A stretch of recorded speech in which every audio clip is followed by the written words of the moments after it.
ஹல்லேலூயா, ஹல்லேலூயா. கர்த்தருடைய பரிசுத்த நாமத்து மகிமை உண்டாகட்டும்.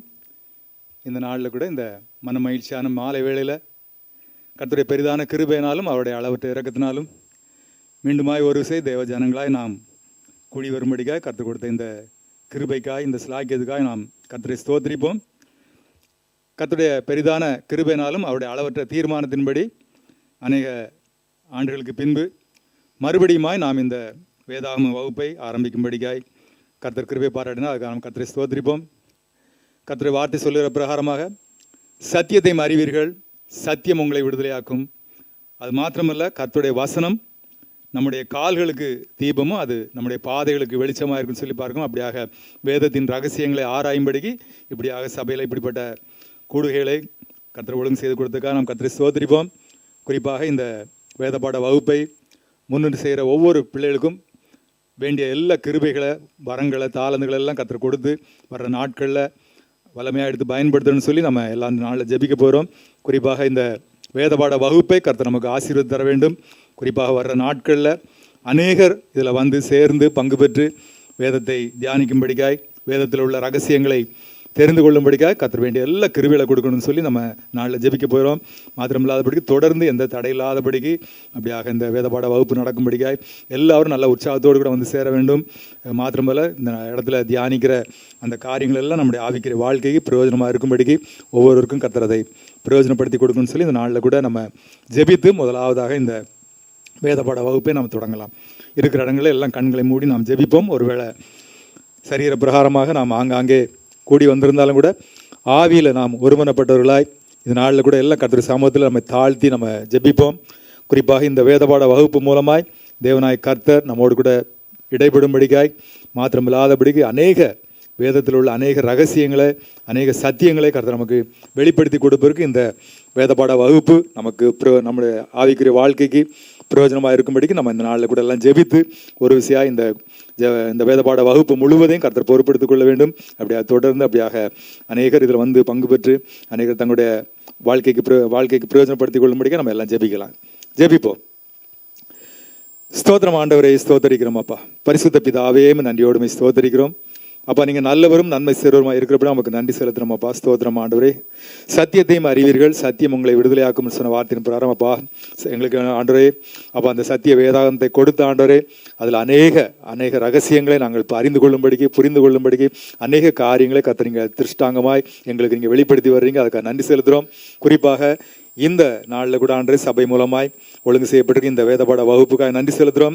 அப்படியாக கூட அநேக நாட்களாய் தடைப்பட்டிருந்த இந்த காரியத்தில் மறுபடியும் இந்த காரியத்தை நாங்கள் தொடங்கும்படிக்கு கர்த்தர் எங்களுக்கு அனுகூலமான எல்லா காரியங்களையும் கர்த்தர் கொடுத்தீங்க. அதுக்காக நன்றி செலுத்துகிறோம். விசேஷ விதமாக இந்த வேதபாட வகுப்பு முழுவதையும் தேவனாய் கர்த்தர் நீங்கள் பொறுப்படுத்திக் கொள்ளும்படிக்க ஜெபிக்கிறோம். அப்படியாக எல்லா வேதபாட வகுப்புலையும் கர்த்தருடைய பிரசன்னம் எங்களோடு கூட இருக்கும்படிக்க ஜெபிக்கிறோம். தேவ ஆவியானவர் நீர் எங்களோடு கூட இடைபடும்படிக்க ஜெபிக்கிறோம் அப்பா. வேதத்தின் ரகசியங்களை நாங்கள் புரிந்துபடி கொள்ளும்படிக்கான சில புரியாத ரகசியங்களை எல்லாம் நாங்கள் அறிந்து கொள்ளும்படிக்கு, புரிந்து கொள்ளும்படிக்கு எங்களுக்குள்ளாக இருக்கக்கூடிய பரிசுத்த ஆவியானவர் அதை எங்களுக்கு வெளிப்படுத்தி காண்பிக்கும்படிக்க ஜெபிக்கிறோம். குறிப்பாக ஆண்டவரை இந்த வேதபாட வகுப்பை முன்னின்று சேர எல்லா பிள்ளைகளையும் உடைய கரத்தில் ஒப்பு கொடுத்து ஜெபிக்கிறோம்.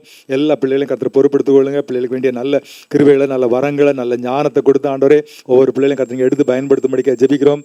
அது மாத்திரமில்லாதபடிக்கு ஆன்லைனில் செய்கிற இந்த காரியத்தில் கர்த்தருடைய கிருபை இருக்கட்டும் அப்பா. குறிப்பாக இன்டர்நெட் காரியங்கள் மற்றும் எல்லா கனெக்டிவிட்டி எல்லாத்துலேயும் கர்த்தருடைய பிரசனம் இருக்கும்படிக்க ஜெபிக்கிறோம். உங்களுடைய கரத்தில் எங்களை எல்லாவற்றையும் முழுவதுமாக நம்முடைய கரத்தில் ஒப்பு கொடுக்கிறோம். எல்லாத்தையும் பொறுப்படுத்திக் கொள்ளுங்க. எந்த விதமான தடைகள் இல்லாதபடிக்கு நேர்த்தியாக செய்வதற்கு வேண்டிய எல்லா கிருபைகளை கொடுக்கும்படிக்க ஜெபிக்கிறோம். அது மாத்திரம் இல்லாதபடிக்கான இந்த வேதபாட வகுப்புக்கு விரோதமாய் சத்ரு செய்கிற எந்த விதமான பிரச்சனைகளாக இருந்தாலும் சரி எல்லாத்தையும் ஆண்டவர் இயேசு நாமத்தில் நாங்கள் நிர்மூலமாக்கி கட்டி ஜெபிக்கிறோம். எந்த விதத்திலையும் சத்துரு இடையூறுகளை கொண்டு வராதபடிக்கு ஆண்டவரே அப்பா நீர் தாமே ரத்த கொட்டைகளை மூடி மறைத்து பாதுகாத்துக் கொள்ளுங்க. அது மாத்திரமில்லாதபடிக்கு எல்லா பிள்ளைகளும் நல்ல உற்சாகமாக இதில் வந்து பங்கு பெற வேண்டும். தடைகள் எல்லாத்துக்கும் கர்த்தர் மாற்றி போடும்படிக்க ஜெபிக்கிறோம். எல்லா வேதபாட வகுப்புலையும் நாங்கள் ரெகுலராக நாங்கள் பங்கு பெற்று நம்முடைய வேதத்தின் ரகசியங்களை அறிந்து கொள்ளும்படிக்க வேண்டிய எல்லா கிருபைகளை கர்த்தர் கொடுக்கும்படிக்க ஜெபிக்கிறோம். முழுவதும் இந்த காரியம் முழுவதையும் உடைய கரத்தில் தாழ்த்தி ஒப்புக் கொடுக்கிறோம். கர்த்தர் தாமே பொறுப்படுத்திக் கொள்ளுங்க. இப்பொழுது கூட ஆண்டே வந்திருக்கிற ஒவ்வொரு பிள்ளைகளும் கரத்தில் ஒப்புக் கொடுக்கிறோம். ஒவ்வொரு ஒவ்வொரு பிள்ளைகளையும் ஆசீர்வதிங்க. உங்களுடைய சமூகத்தில் செலவிடுகிற ஒரு நிமிடம் கூட வீணாய் போகாதுன்னு சொல்லி பார்க்கும். அப்படியா கூட சபையின் அழைப்பை ஏற்றுக்கொண்டு அங்கே வந்திருக்கிற எல்லா பிள்ளைகளையும் உடைய கருத்தில் ஒப்புக் கொடுக்கிறோம். எல்லா இடங்களிலையும் பரிசுத்த ஆவியானுடைய பிரசன்னம் அசைவாடும்படிக்க ஜெபிக்கிறோம். தேவ ஆவியான நீங்கள் பொறுப்படுத்திக் கொள்ளுங்க. நீங்கள் ஆளுகை செய்யும்படிக்கு உம்முடைய சித்தத்துக்கு எங்களை தாழ்த்தி ஒப்புக் கொடுக்கிறோம். கர்த்தர் தாமே பொறுப்படுத்திக் கொள்ளுங்க. துதியான மகிமையில் உமக்கு செலுத்துகிறோம். மீட்பரிசுமா இயேசுவின் ஜெபங்களும் ஜீவனுள்ள நல்ல பிதாவே, ஆமென். ஹல்லேலூயா, ஹல்லேலூயா. கர்த்தர் நாமம் மகிமைப்படட்டும்.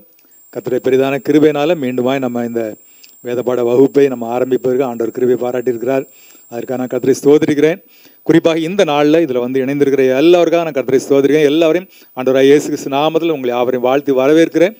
தொடர்ந்து நீங்கள் எல்லா வேதபாட வகுப்புலையும் நீங்கள் தவறாமல் பங்கு பெறும்படிக்கு உங்களை அன்புடன் கேட்டுக்கொள்கிறோம்.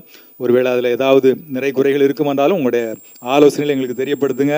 நாங்கள் அதை கருத்தில் வைத்து நாங்கள் அதுக்கு வேண்டிய எல்லா அனுகூலமான காரியங்களை நாங்கள் செய்வதற்கு நாங்கள் ஆயத்தமாக இருக்கிறோம். குறிப்பாக இந்த நாளில் முதலாவது செஷன் நம்ம இந்த வேதபாட வகுப்பை குறித்து அதனுடைய முக்கியத்துவம் மாத்திரமில்ல அப்படி அதனுடைய சாராம்சங்களை குறித்து இந்த நாளில் நம்மத்தில் அருமையான ஜோசுவா அவங்க நமக்கு சில காரியங்களை நமக்கு வேதத்தின் வெளிச்சத்திலிருந்து நமக்கு வெளிப்படுத்துவாங்க. அதை தொடர்ந்து அடுத்த வாரத்திலிருந்து நமக்கு தொடர்ந்து வேதபாட வகுப்பு நடைபெறும். குறிப்பாக நம்ம ஏற்கனவே அறிவித்தோன்னமாக அப்போஸ்தல நடபடிகளில் இருந்து அந்த வேதபாட வகுப்பு இருக்கும். அப்படி நாங்கள் எல்லாரும் நீங்கள் தவறாமல் பங்கு பெறும்படிக்கும் அன்புடன் கேட்டுக்கொள்ளும். தொடர்ந்து இந்த காரியங்களுக்கு ஜெபித்துக் கொள்ளுங்க. எந்த விதமான தடை இல்லாதபடிக்கு இது நடப்பிருக்கும். இதை முன்னின்று செய்கிற பிள்ளைகளுக்கு வேண்டிய எல்லா கிருபைகளை கொடுக்கணும்னு சொல்லி நம்ம தொடர்ந்து ஜெபித்துக் கொள்வோம். இப்பொழுது நான் அருமையான சவன் ஜோசு அவங்க கரங்களில் நான் மீதம் இருக்கிற நேரங்களை நான் கொடுக்குறேன். குறிப்பாக இதை தொடர்ந்து நமக்கு ஆயத்த ஆராதனை இருக்கும். ஒரு 15 நிமிடம் அல்லது ஒரு 20 நிமிடம் தான் இருக்கும். வேதபாட வகுப்பு முடிந்த உடனே தொடர்ந்து ஒவ்வொரு வாரமும் நமக்கு ஒரு 15 நிமிடத்துலேருந்து ஒரு 20 நிமிடம் 2-3 ஜெப குறிப்புகளுக்காக நம்ம ஜெபித்து நம்ம அப்படியாக ஒவ்வொரு நாளும் நம்ம கடந்து செல்வோம். இப்பொழுது நான் அருமையான சவன் ஜோசு அவங்கள்ட்ட கொடுக்குறேன்.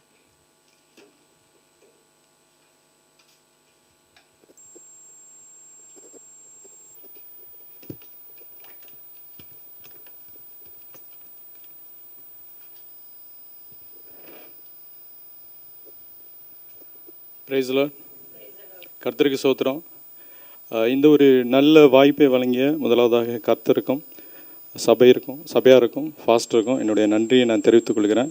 வாரம் பார்த்திங்கன்னா சனிக்கிழமை நம்ம சபையின் சார்பாக வேத பாட வகுப்பு எடுக்கப்படுகிறது.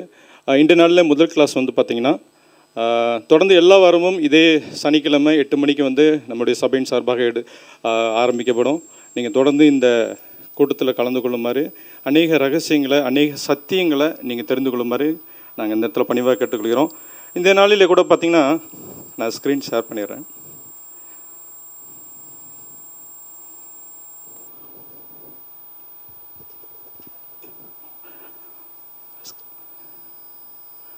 அது ஸ்க்ரீன் வந்திருக்கா? ஓகே.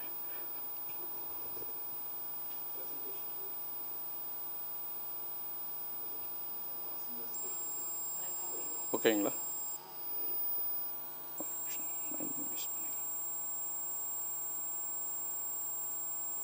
ஓகே. கர்த்தருக்கு ஸ்தோத்திரம்.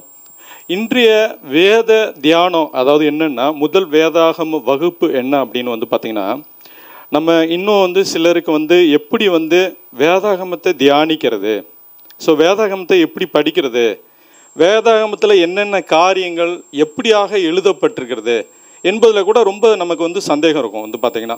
ஸோ அது எழுதப்பட்ட கண்ணோட்டம் எப்படி இருக்குது அப்படின்னு சொல்லி பார்க்குறப்ப, பரிசுத்த ஆவியானவர் பார்த்திங்கன்னா மிக தெளிவாக மிக திட்டமாக எந்த இடத்துலையுமே இங்கே அங்கே ஒரு முரண் இல்லாமல் பார்த்திங்கன்னா வேதாகமம் ப்ராப்பராக பரிசுத்த ஆவியானவரால் எழுதப்பட்டிருக்கு.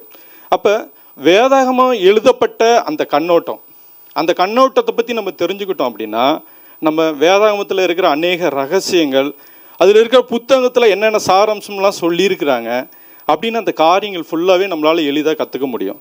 அதனால் இன்றைய நாளில் அந்த வேதாகமம் எழுதப்பட்ட அந்த கண்ணோட்டத்தை குறித்து, அதாவது ஆதியாகமம் முதல் வெளிப்படுத்தின விசேஷம் வர சொல்லப்பட்டிருக்கிற அந்த ரகசியங்களை இந்த நாளிலே நம்ம அறிஞ்சிக்கலாம்.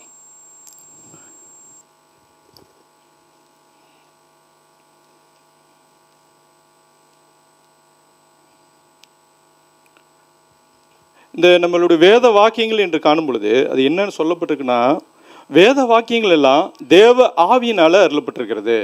எதுக்காக அப்படின்னா, தேவனுடைய மனுஷன் தேறினவனாகவும் எந்த நற்கிரியும் செய்ய தகுதியுள்ளவனாகவும் இருக்கும்படி 4 விஷயங்களுக்காக இந்த வேத வசனங்கள் உபயோகப்படுத்தப்படுகின்றன. ஒன்று, உபதேசத்துக்கும் கடிந்து கொள்ளுதலுக்கும் சீர்திருத்தலுக்கும் நீதியை படிப்பதற்கும் பிரயோஜனமுள்ளவாய் இருக்கிறது. நீங்கள் 2 தீமோத்தேயு 3:16-17 வசனங்களில் சொல்லப்பட்டிருக்கு. நான் வந்து பார்த்தீங்கன்னா இன்றைக்கி வந்து ஆதியாகமம் முதல் வெளிப்படுத்தின வரை வந்து நம்ம சொல்ல போகிறதுனால கதைகளாக தான் சொல்ல போகிறேன். ஸோ கதைகளாக சொல்லும் பொழுது பார்த்தீங்கன்னா நம்ம வசனம் மாதிரி போனோம்னா அது மெசேஜ் மாதிரி போயிடும். அதனால் நான் கதைகளாக சொல்லும் பொழுது அடுத்தது நீங்கள் இதை தியானிக்கும் பொழுது, ஏதாவது ஒரு நீங்கள் புத்தகம் தியானிக்கும் பொழுது மிக எளிதாக இருக்கும். ஓ, இந்த காரணத்தினால இந்த இடத்துல இது சொல்லப்பட்டிருக்கிறது அப்படின்னு சொல்லிட்டு.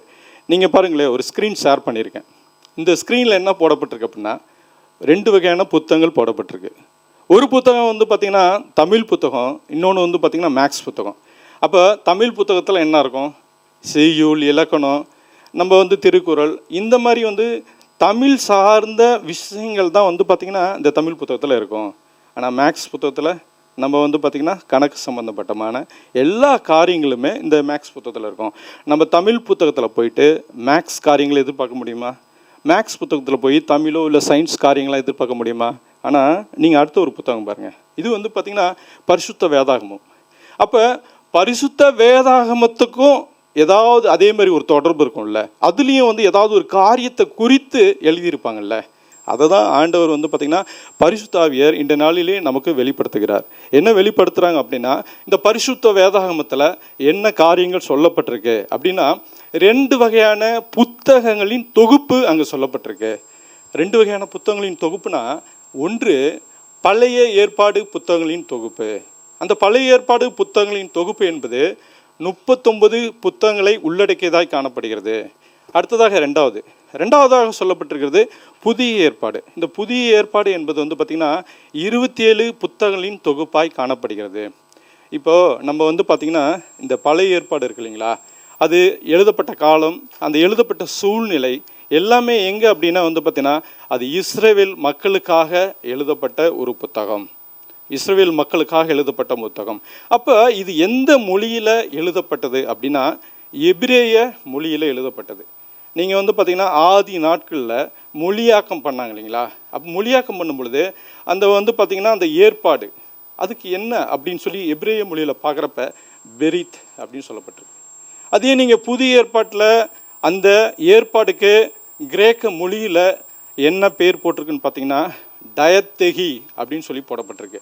அப்போ நமக்கு வந்து ஏற்பாடு அப்படின்னா என்ன, எனக்கு கிறிஸ்துவர்களுக்கு சிலருக்கு தெரிந்திருக்கலாம், சிலருக்கு நமக்கு தெரியாமையே இருக்கலாம். ஏன்னா வந்து பார்த்திங்கன்னா இது தமிழில் ஒரு வார்த்தை தான் வந்து பார்த்திங்கன்னா. அப்போ ஏற்பாடு அப்படின்னா என்ன என்று காண்கையில் கிளியராக வந்து நம்ம அதில் தமிழில் ஃபுல்லாக இலக்கணங்கள்லாம் பார்க்கப்ப சொல்லப்படுகிற வார்த்தை என்னென்னா இட்ஸ் அன் அக்ரிமெண்ட். இது வந்து ஒரு கான்ட்ராக்ட், இது வந்து ஒரு ஒப்பந்தம், இது வந்து ஒரு வகையான கவனன்ட் அப்படின்னு வந்து சொல்லப்படுகிறது. அப்போ ஏற்பாடு என்பது வந்து ஒரு வகையான ஒப்பந்தமாக அல்லது வந்து ஒரு உடன்படிக்கை எல்லாமே வந்து ஒரே அர்த்தம் கொள்ளக்கூடியதாய் காணப்படுகிறது. நீங்கள் எபிரேய கிரேக்க மொழியில் மூல பாஷைகளில் பார்க்கும் பொழுது அது வந்து பார்த்திங்கன்னா உயில் என்று சொல்லக்கூடியதாய் காணப்படுகிறது. ஓகேங்களா? இப்போது வேதாகமத்தில் நம்ம வந்து பார்த்துருக்கோம் பழைய ஏற்பாடு புதிய ஏற்பாடு என்று. அப்போ நம்ம எப்படி தியானிக்கலாம் அப்படின்னா பழைய உடன்படிக்கை புதிய உடன்படிக்கை. ஏன்னா அது நமக்கு அப்படி தான் வந்து தெரியும். வந்து பார்த்திங்கன்னா இப்போ நம்ம அப்படி படிக்கிற பொழுது மிக எளிதாக இருக்கும். அப்போ அந்த 39 புத்தகங்களில் உடன்படிக்கை சொல்லப்பட்டிருக்கிறது. 39 புத்தகங்களில் உடன்படிக்கை சொல்லப்பட்டிருக்கு. அப்போ 27 புத்தகங்களையும் உடன்படிக்கை சொல்லப்பட்டிருக்கு. அப்போ இங்கே என்ன சொல்ல வராங்க, ஆவியானவர் என்ன சொல்ல வராங்க அப்படின்னா இந்த வேதாகமம் முழுவதும் உடன்படிக்கையினால் வடிவமைக்கப்பட்டிருக்கிறது. என்னங்க, வேதாகம் முழுவதும் உடன்படிக்கையினால் வடிவமைக்கப்பட்டிருக்கிறது. இங்கே பாருங்களேன், ஒரு கிளியராக வந்து ஆவியானவர் ஒரு காரியத்தை வெளிப்படுத்துகிறாங்க. இங்கே என்ன சொல்ல வராங்க அப்படின்னா வேதாகமத்தோட மையம் உடன்படிக்கை அப்படின்னு சொல்கிறாங்க. ஓகே, அப்போ வேதாகமத்தோட மையம் உடன்படிக்கைனா கீழே ஒரு வாக்குத்தத்தம் கொடுத்துருக்குமே, அது என்ன அப்படின்னா வேதாகமத்தோட மையம் உடன்படிக்கையின் மையம் வாக்குத்தத்தம். வேதாகமத்தோட மையம் உடன்படிக்கை, உடன்படிக்கையோட மையம் வாக்குத்தத்தம். அப்போ வேதம் முழுவதும் உடன்படிக்கைங்கனால, அதாவது வாக்குத்தத்தங்களால வடிவமைக்கப்பட்டிருக்கிறது. அப்போ நீங்கள் வந்து பழைய ஏற்பாடு என்று காணும் பொழுது பழைய உடன்படிக்கை. நம்ம அப்படி தியானிக்கலாம். பழைய உடன்படிக்கைன்னு சொல்லும் பொழுது நம்மளுடைய மொழியில் நம்ம தியானிக்கும் பொழுது, நமக்கு தெரிந்த மொழியில் தியானிக்கும் பொழுது மிக எளிதாக காணப்படும். அப்போ இந்த பழைய ஏற்பாடு யார் யாருக்கு இடையில் நடந்தது அப்படின்னு பார்க்குற பொழுது, தேவனுக்கும் இஸ்ரவேல் மக்களுக்கும் நடந்த அந்த உடன்படிக்கையே பழைய உடன்படிக்கை. இங்கே உடன்படிக்கை என்பது என்ன என்று நாம் காணும் பொழுது, இப்போ நான் ஒரு வீட்டுக்கு போகிறேன், ஒரு வீட்டுக்கு வாடகை எடுக்க போகிறேன், ஒரு ஓனர்கிட்ட ஒரு அக்ரிமெண்ட் போட போகிறோம் பார்த்திங்கன்னா. அப்போ ஓனர்கிட்ட அக்ரிமெண்ட் போட போகும்போது அவர் பார்த்திங்கன்னா வாடகை எவ்வளவு, என்னென்ன காரியங்கள், எவ்வளோ நாளைக்கு முன்னாடி காலி பண்ணணும், அந்த காரியங்கள் எல்லாமே சொல்லுவாங்க பார்த்திங்கன்னா. ஓகே, இப்போது அந்த இடத்துல ஒரு அக்ரிமெண்ட் போடுவாங்க. நீங்கள் 3 மாதத்துக்கு முன்னாடி காலி பண்ணுறீங்க அப்படின்னா நீங்கள் 3 மாதத்துக்கு முன்னாடியே சொல்லணும். அப்படி இல்லைன்னா நாங்கள் அந்த வாடகை அமௌண்ட்டை நாங்கள் எடுத்துக்குவோம் அப்படின்னு சொல்லுவாங்க. அதுக்கு பார்த்திங்கன்னா ஃபெனால்ட்டி அப்படின்னு சொல்லுவாங்க. ஃபெனால்ட்டி அப்படிம்பாங்க. ஓகே, இப்போ நீங்கள் நம்ம ப்ராப்பராக காலி பண்ணிட்டோம் அப்படின்னா அந்த இடத்துல எந்த ஃபெனால்ட்டியும் கிடையாது. இதுதான் அக்ரிமெண்ட். அக்ரிமெண்ட்டுங்கிறது இது தான். நம்ம பார்த்திங்கன்னா ஆண்டவரோ நம்மளோ அவங்க 2 பேரும் உடன்படிக்கை பண்ணும் பொழுது இங்கே என்ன நடக்குது அப்படின்னா, உடன்படிக்கை அங்கே நடக்குது, ஒரு அக்ரிமெண்ட் நடக்குது, ஒரு ஒப்பந்தம் நடக்குது.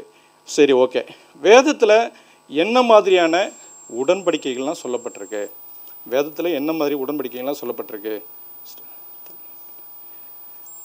நீங்கள் வேதம் எடுத்துக்கொள்ளும் பொழுது இந்த உடன்படிக்கையை எவ்வாறு வகைப்படுத்தலாம் அப்படின்னு காணும் பொழுது, வேதத்தில் சொல்லப்பட்டிருக்கிற உடன்படிக்கையை 2 விதமாக நம்ம வகைப்படுத்தலாம். முதலாவது பார்த்திங்கன்னா இரு நபர் உடன்படிக்கை. இந்த இரு நபர் உடன்படிக்கை என்னன்னா, இட் இஸ் கண்டிஷனல் கவர்னன்ட். இது நிபந்தனைக்கு உட்பட்ட உடன்படிக்கை.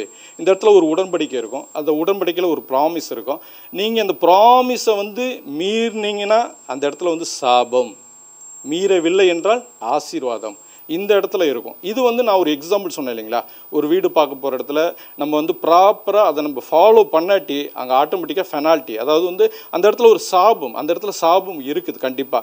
அதுவே நம்ம ப்ராப்பராக அதை மெயின்டைன் பண்ண ஆரம்பிக்கும் பொழுது அந்த இடத்துல என்ன இருக்குது அப்படின்னா ஆசீர்வாதம் காணப்படுகிறது.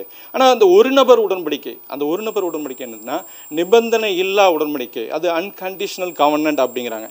என்ன அன்கண்டிஷனல் கவர்னன்ட் அப்படின்னா, இப்போ நான் ரோட்டில் போயிட்டுருக்கேன். அப்போ ரோட்டில் போயிட்டுருக்கப்ப ஒரு வயதான ஒரு பாட்டியை நான் பார்க்குறேன். அப்போ வயதான பாட்டியை பார்க்கும் பொழுது, ஒரு நிமிஷம்,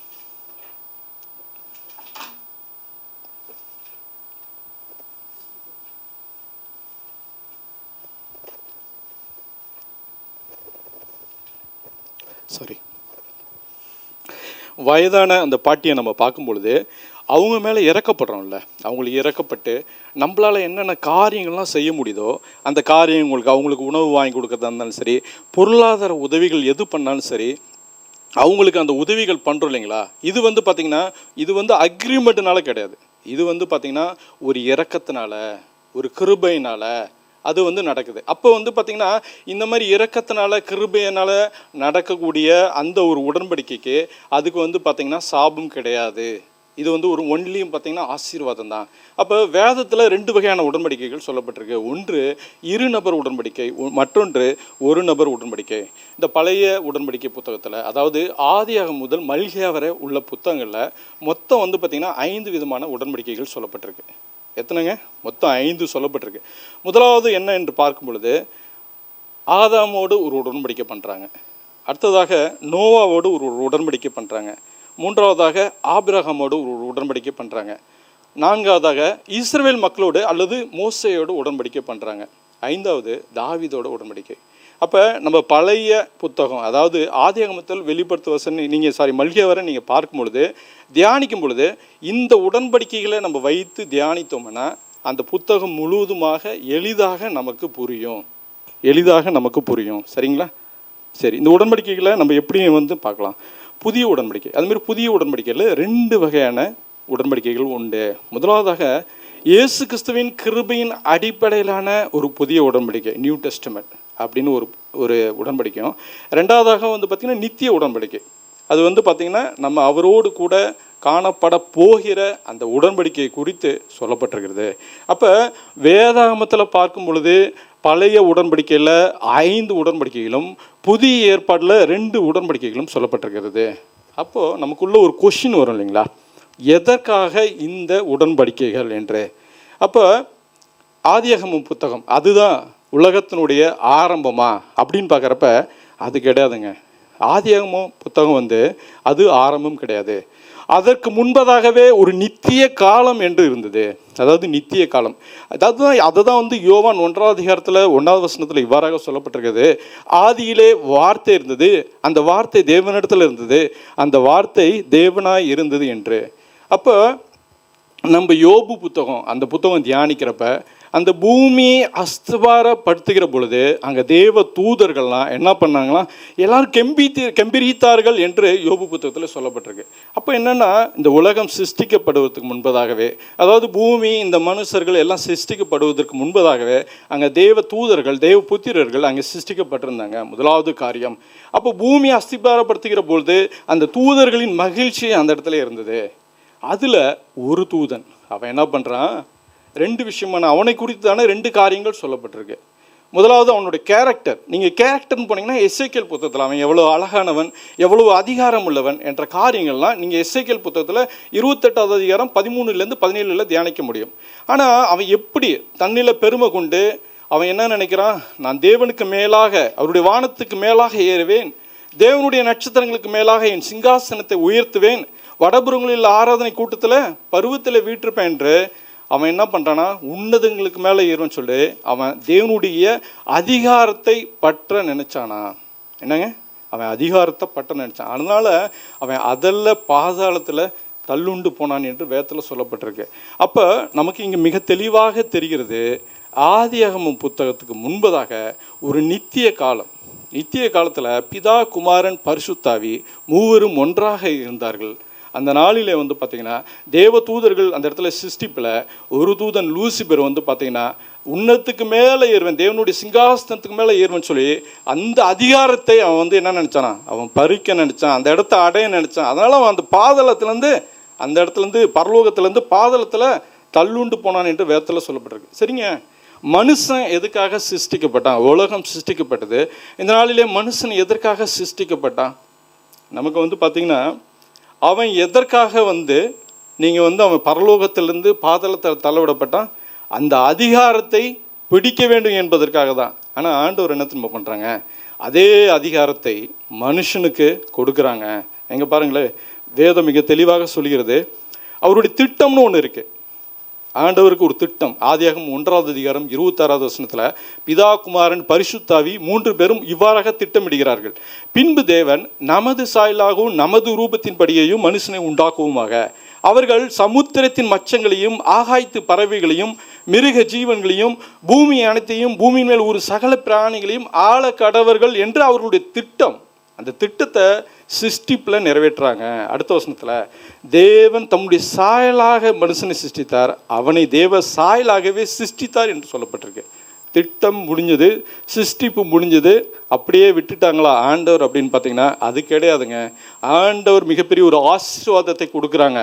என்ன ஆசீர்வாதம்னா, அந்த லூசிபர் வந்து பார்த்தீங்கன்னா பரலோகத்தில் எந்த ஆளுமையை, எந்த அதிகாரத்தை பிடிக்கணும்னு நினச்சானோ அதே அதிகாரத்தை தேவனாகிய கர்த்தர் இந்த இடத்துல மனுஷனுக்கு கொடுக்கிறார். பின்பு தேவன் அவர்களை நோக்கி, நீங்கள் பலுகி பெருகி பூமியை நிரப்பி அதை கீழ்ப்படுத்தி சமுத்திரத்தின் மச்சங்களையும் ஆகாயத்து பறவைகளையும் பூமியின் மேல் நடமாடுகிற சகல ஜீவ சந்துக்களையும் ஆண்டு கொள்ளுங்கள் என்று தேவன் அவர்களை ஆசீர்வதித்தார் என்று இங்கே சொல்லப்பட்டிருக்கு. அப்போ வந்து பார்த்திங்கன்னா நம்ம எந்த காரியங்கள் நினைச்சாலும் வந்து அதிகாரத்தை நம்ம பட்டுக்கொள்ள முடியாது. ஆனால் தேவன் அதிகாரம் கொடுக்கணும்னு நினைச்சா இங்கே என்ன பண்ணுறாங்க, புதிய வானங்க, புதிய பூமி கிரியேட் பண்ணி இங்கே மச்சங்கள் எல்லாவற்றையும் கிரியேட் பண்ணி மனுஷனுக்கு முழு அதிகாரத்தையும் இங்கே கொடுக்கக்கூடியவராய் காணப்படுகிறார். நீங்கள் பாருங்களேன், இப்போ தான் ஆண்டவர் என்ன பண்ணுறாங்க, ஒரு உடன்படிக்கையே செய்கிறாங்க.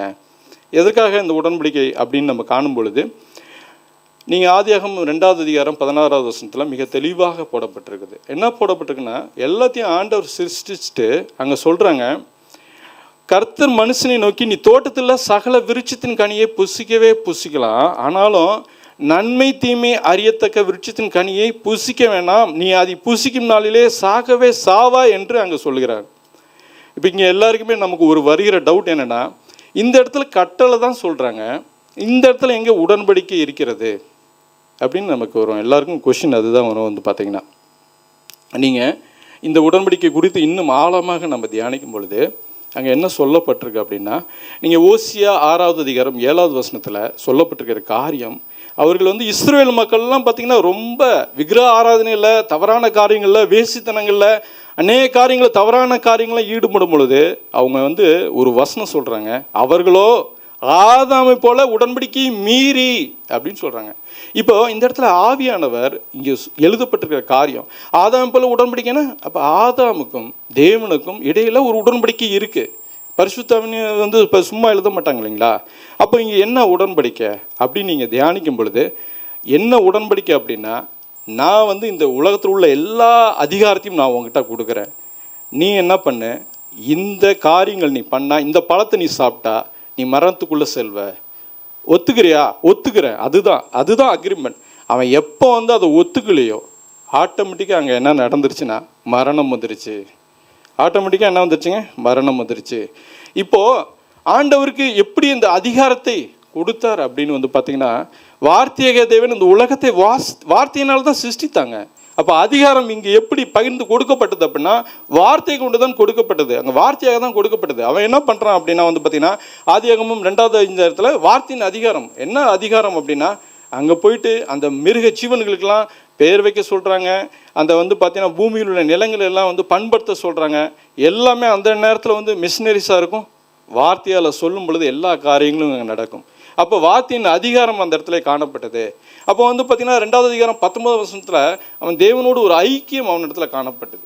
தேவனோடு ஐக்கியம் காணப்பட்டது. சாத்தா வந்து பார்த்தீங்கன்னா எப்படி அந்த அதிகாரத்தை பிடுங்குறான் அப்படின்னு நீங்கள் பார்த்தீங்கன்னா, இப்போ தேவனோடு இவன் நடந்துக்கிட்டு இருக்கான்.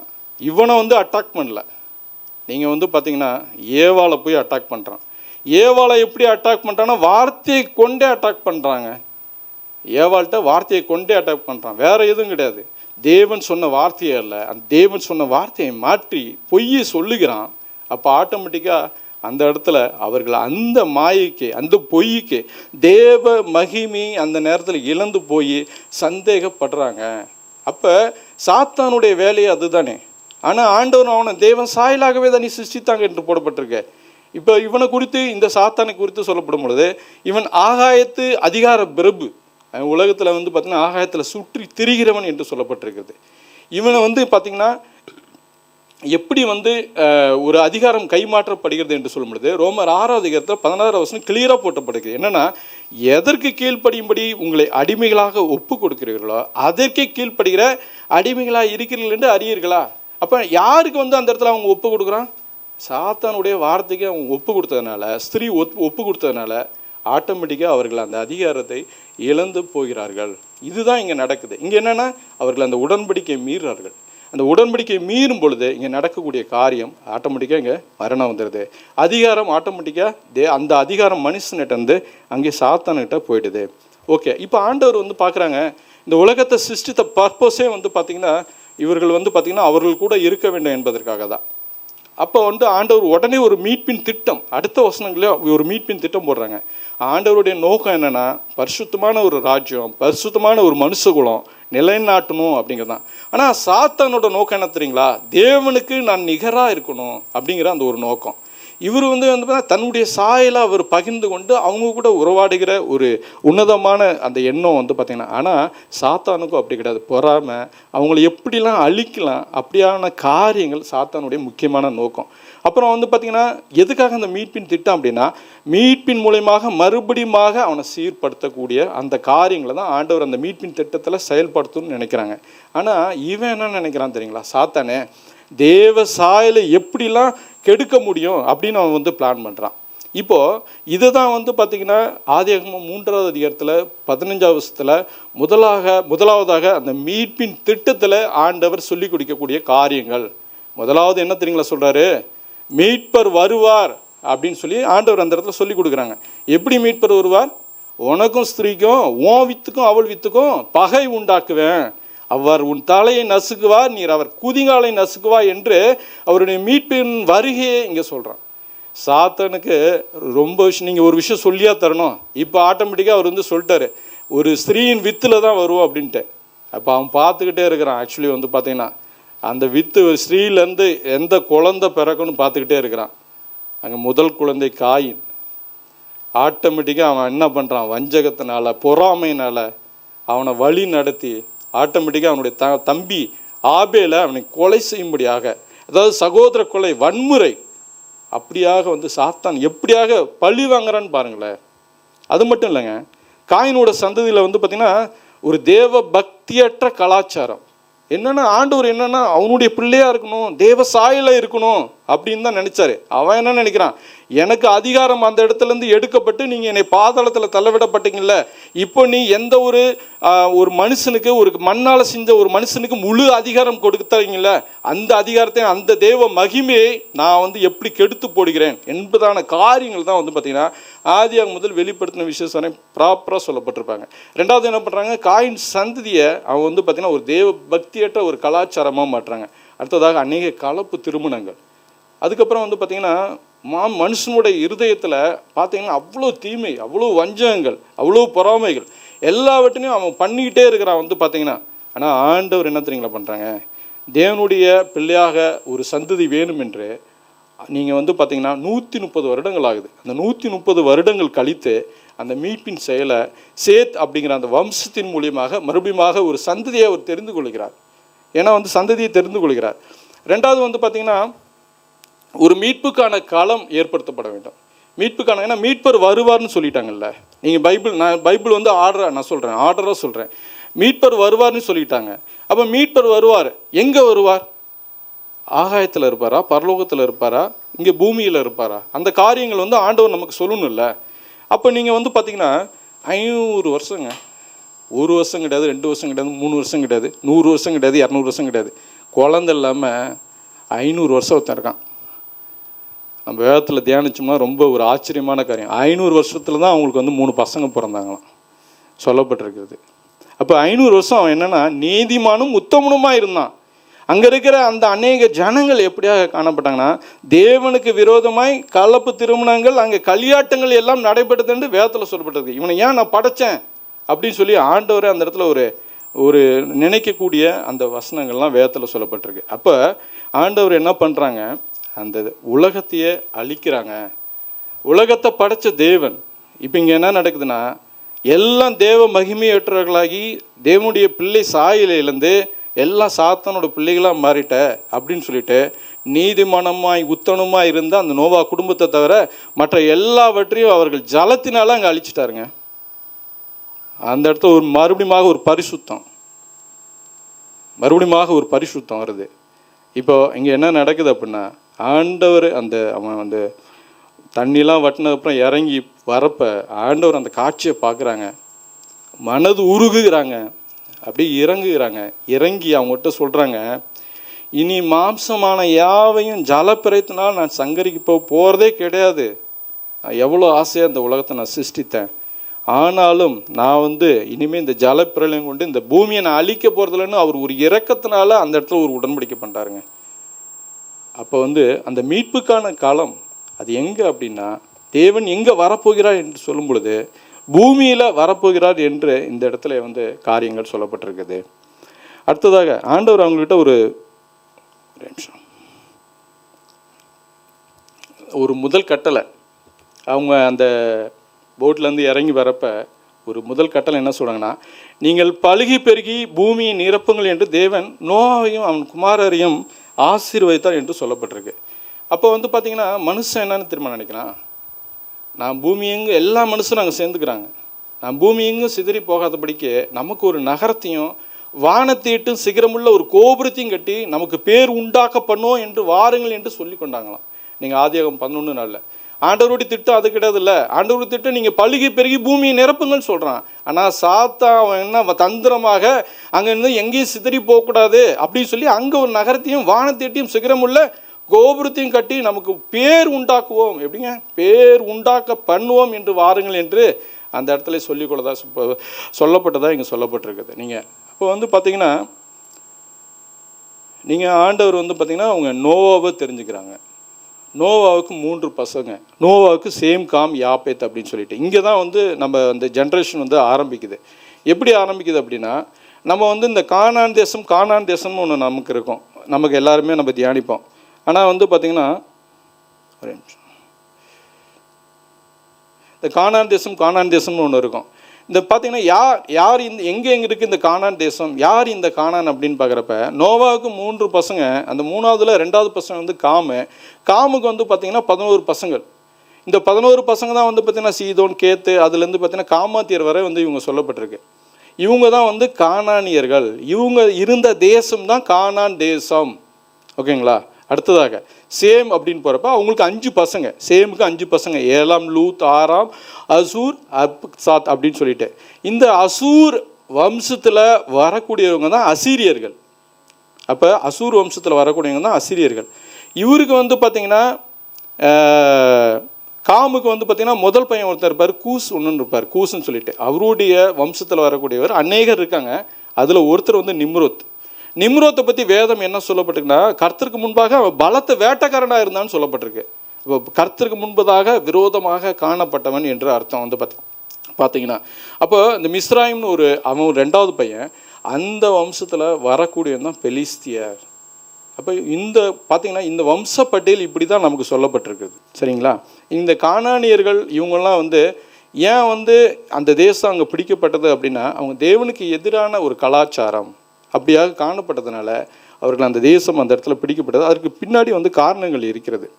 இப்போ நீங்கள் முதலாவது என்ன பார்த்தோம், மீட்பர் வருவார்னு பார்த்தோம். அடுத்ததாக 2வதான மீட்புக்கான களம் பார்த்தோம். மூன்றாவதாக ஆண்டவர் சொல்லக்கூடிய விஷயம் என்ன தெரியுங்களா, மீட்பில் ஆபிரகாம் வம்சத்தில் தான் வருவாராம். எந்த வம்சத்தில் வருவார்னு சொன்னோம்ல, இப்போ மீட்பர் வருகிற வம்சம் ஆபிரகாமின் வம்சம் மிக தெளிவாக சொல்லப்பட்டிருக்குது. நீங்கள் ஆபிரகாமோட வந்து நீங்கள் 11வது அதிகாரத்தில் தான் அவன் என்ன பண்ணுவான், நம்ம வந்து வசனங்க இருக்கு பாருங்கள், நமக்கு பேர் உண்டாக்க பண்ணுவோம் அப்படின்னு சொல்லி எல்லாம் ஒன்றா சேர்றாங்க. ஆனால் வந்து தனக்குன்னு ஒரு தெய்வ சந்ததியை தேவனாகிய கர்த்தர், நீங்கள் 11வது அதிகாரம் லாஸ்ட் வசனத்தில் 12வது வசனத்தில் அவர் தெரிந்து கொள்வார், ஆபிரகாமை தெரிந்து கொள்வார். நீங்கள் வந்து பார்த்தீங்கன்னா இந்த கேப்பு, அதாவது நோவாவிலேருந்து ஆபிரகாம் எவ்வளோ வருஷம் அப்படின்னு பார்த்தீங்கன்னா 367 வருஷங்கள், 367 வருஷம் கேப் இருக்குது. அப்போ 367 வருஷம் கேப்பில் இங்கே என்னென்னலாம் நடந்திருக்கு அப்படின்னா, இந்த தேசங்கள்லாம் வந்திருக்குது.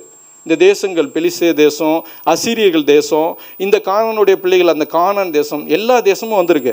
நீங்கள் நோவாவிலேருந்து 367வது வருடத்தில் தான் ஆபிரகாம் வராரு. அப்போ ஆபிரகாமுக்கு சொல்லப்பட்ட அந்த உடன்படிக்கை என்னென்னா, உன்னோட வம்சத்தில் மீட்பர் வரார். அப்படி எப்படி ஆசீர்வதிக்கிறார்னா 3 விதமான ஆசீர்வாதங்களை அவங்க சொல்கிறாங்க. ஒன்று வந்து தேசத்தில் ஆசீர்வாதம், உனக்கு நான் தேசத்தை ஒரு இடத்த நான் கொடுப்பேன் அப்படின்னு ஒரு ஆசீர்வாதம். அப்புறம் சந்ததியில் ஆசீர்வாதம் என்னென்னா, உன் பேரை நான் பெருமைப்படுத்துவேன். நீங்கள் அங்கே பாருங்கள், நமக்கு பெருமை பாராட்டுறதுக்காக நமக்கே ஒரு நகரத்தை கட்டலான்னு சொல்லுவாங்க. ஆனால் இங்கே ஆண்டவர் சொல்கிறாரு, ஆண்டவரால் நம்ம எப்போ தெரிந்து கொள்ளப்படுகிறோமோ அப்பொழுது ஆண்டவர் சொல்கிற வார்த்தை, உன் பேரை நான் பெருமைப்படுத்துவேன் அப்படின்னு ஆண்டவர் இங்கே சொல்கிறார். யாருக்கு சொல்கிறாரு? ஆபிரகாமுக்கு சொல்கிறாரு. அடுத்ததாக பாருங்கள், ஆசீர்வாதத்தின் வாக்குத்தத்தம் என்னென்னா, பூமியில் உள்ள வம்சங்கள் எல்லாம் உனக்குள்ள ஆசீர்வதிக்கப்படும். அப்போ உனக்குள் ஆசீர்வதிக்கப்படும் பூமியில் உள்ள வம்சங்கள்லாம் அப்படின்னா பூமியில் இருக்க எல்லா ஜனங்களும் அப்போ வந்து பார்த்திங்கன்னா தேவனாகிய இயேசு கிறிஸ்துவும் அதுக்குள்ளே தான் வராங்க. ஓகேங்க. இப்போ வந்து பார்த்திங்கன்னா இந்த ஆபிரகாமுக்கு வந்து பார்த்திங்கன்னா வாக்குத்தத்தம் கொடுத்துட்டு சாத்தான் சும்மா விட்டுருவானா? அவன் என்னென்ன காரியங்களும் பண்ணுவான். ஆண்டவர் வந்து கர்ப்பத்தை அடைக்கிறாங்க. ஆனால் வந்து அவன் என்ன பண்ணுறான்னா அவிசுவாசத்தை உருவாக்கிடுறான், சோர்ந்து போக பண்ணுறான். 2வது வந்து பார்த்திங்கன்னா கொஞ்சம் தாமதம் ஆனாலும் பார்த்திங்கன்னா அவங்க ஆண்டவர் நினைக்கிறது விசுவாசத்தை பலப்படுத்தும்னு நினைக்கிறாங்க. ஆனால் அவன் என்ன நினைக்கிறேன் தெரியுமா, அவங்ககிட்ட பேசி நீ வந்து ஆகாரை வந்து மேரேஜ் பண்ணி அப்படின்னு சொல்லி ஆகாரை அங்கே மேரேஜ் பண்ண வைக்கணும். அங்கே ஈசாக் பிறக்கிறாரு, அங்கே வாக்குத்தத்தை நிறைவேற.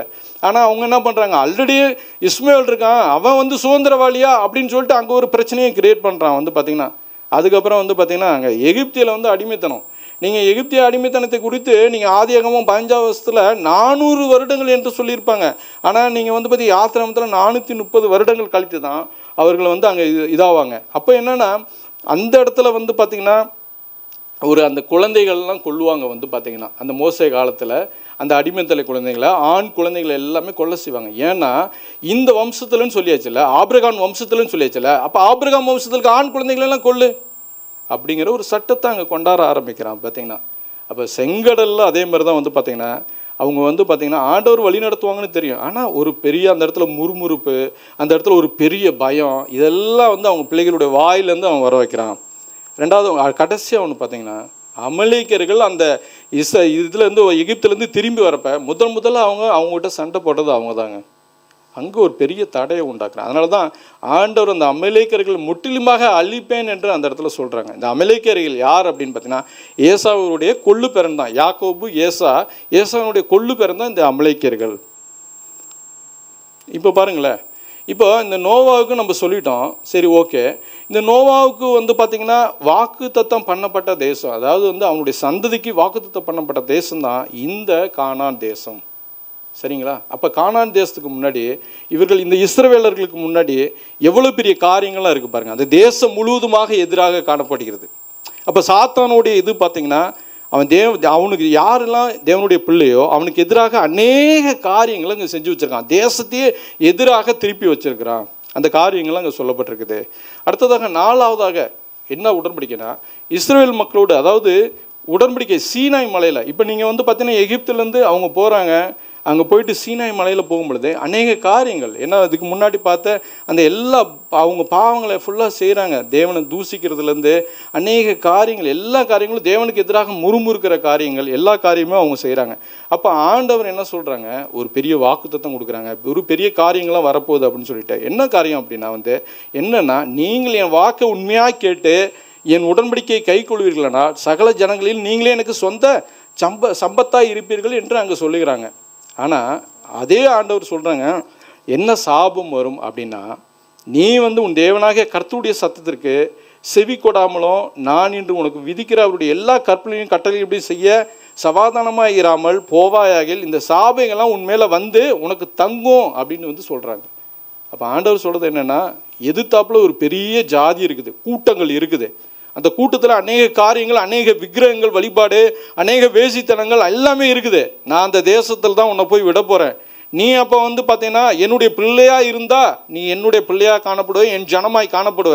ஆனால் வந்து பார்த்தீங்கன்னா நீ வந்து எனக்கு எதிராக நீங்கள் காணப்படும் பொழுது எல்லா சாபங்களும் உன் மேலே வந்து சேருன்னு சொல்லிட்டு உபாகமம் 28வது அதிகாரத்தில் ஒரு பெரிய சாபம்லாம் கொடுத்துருப்பாங்க. அதில் மிகப்பெரிய ஒரு சாபம் என்னென்னா, கர்த்தர் உன்னையும் நீ உனக்கு ஏற்படுத்தி கொண்ட ராஜாவையும் நீயும் உன் பிதாக்களும் அறியாத ஜாதி இடத்துக்கு போக பண்ணுவார், அப்படி அடித்து நான் உன்னை சிதற பண்ணிடுவேன் அப்படிங்கிற மாதிரி ஒரு அந்த உடன்படிக்கையே பண்ணுவாங்க. நீங்கள் நான் முன்னாடியே இங்கே ஒரு காமிக்கிறேன், இங்கே பாருங்கள்.